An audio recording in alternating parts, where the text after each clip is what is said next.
if I was playing for 4 hours, it'd be easy. I'd just play everything. But trying to get it down to an hour and 40 minutes or an hour and 50 minutes or whatever it is difficult because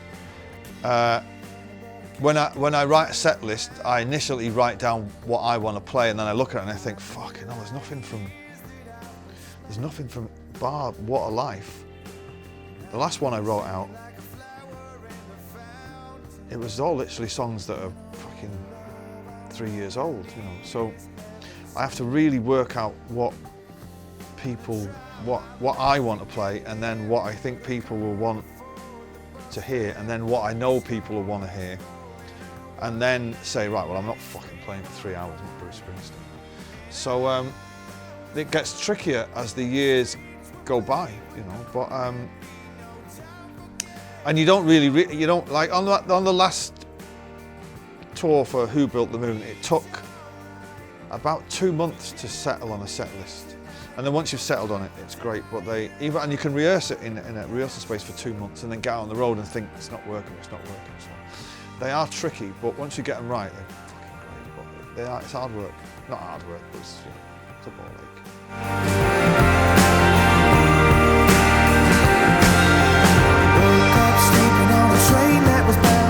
That'd be the bass player, Russ, because he's from Liverpool and he's far out.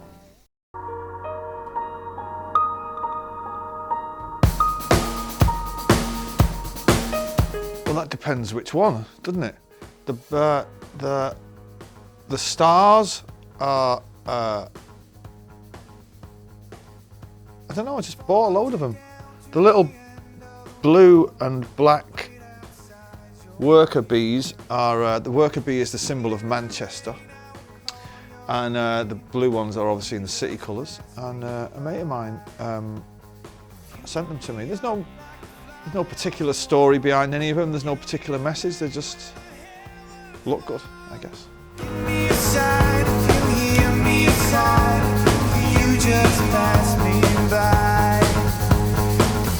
Well, that song's, it's weird for me because it's not got a beginning, a middle or an end. It kind of just comes in and then it goes out again. I was pleased, obviously, when lots of people said that they loved it, but I see that song as never being quite finished, and I could never elevate it to a place where I thought it was great. But you know, there's nothing earth-shatteringly private behind the lyrics. It's a song about a guy who's leaving town and he's saying to the girl he loves, "I love you, baby, but a man needs to ramble."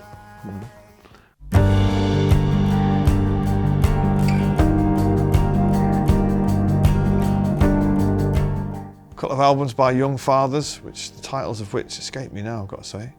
The first Jungle record. I'm not sure I'm big into contemporary albums, but I've got to say those two acts, fucking really, really like them. You were living the dream, but when the no, there's no really hard and fast rules to writing a song. They can happen anywhere. So not really. No. I often find when I sit down to write a song, I don't come up with anything. I often find that it happens while you're watching telly or in the shower.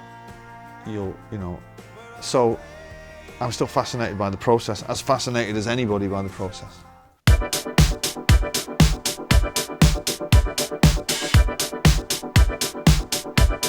If you're referring to Black Star Dancing, that track happened completely by accident. I just bought a drum machine, a vintage drum machine, and literally switched it on in the studio and pressed the first preset, and that drum beat came out. And I had the idea for allowing myself to be influenced by Fashion by David Bowie and put that bass line on it, and it all just went from there. It's not something I don't really think, oh, I'm going to do this, I'm gonna, go reggae or fucking, going to do something electronic. They all happen by accident, so it's like an instinctive thing where something like that will happen, and you just jump on the idea and get excited about it, and if it's great, you'll see it through to the end, like Black Star Dancing. And yeah, there comes a time in the studio happens. It doesn't happen a lot, but when it does happen, it's magical, where every idea that you have is amazing and leads to another idea, and before you know it, something has revealed itself that wasn't there at the start of the day. And I live for those days in the studio. That's what gets me out of bed in the morning, is get here at midday and leave at 6 and think, fucking hell, where did that come from? That's what keeps me going.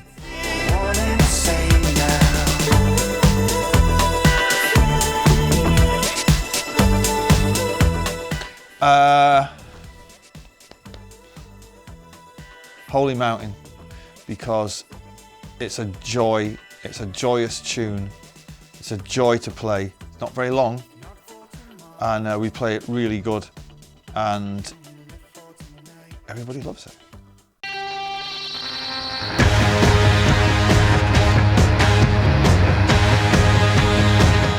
Neil Young Crazy Horse would be fucking great, just to kind of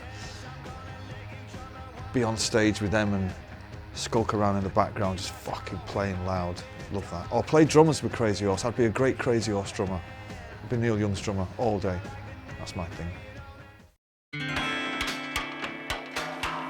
You were talking in your sleep. No, we're gonna get there, and the end is new. I was written quite recently, maybe last summer. Or we're gonna get we're on our way now. That's about 8 years old. That was from around the time of Chasing Yesterday, I think. It's difficult to know. I didn't do demos for it, so I can't really date it. But I suppose in their spirit, they're linked.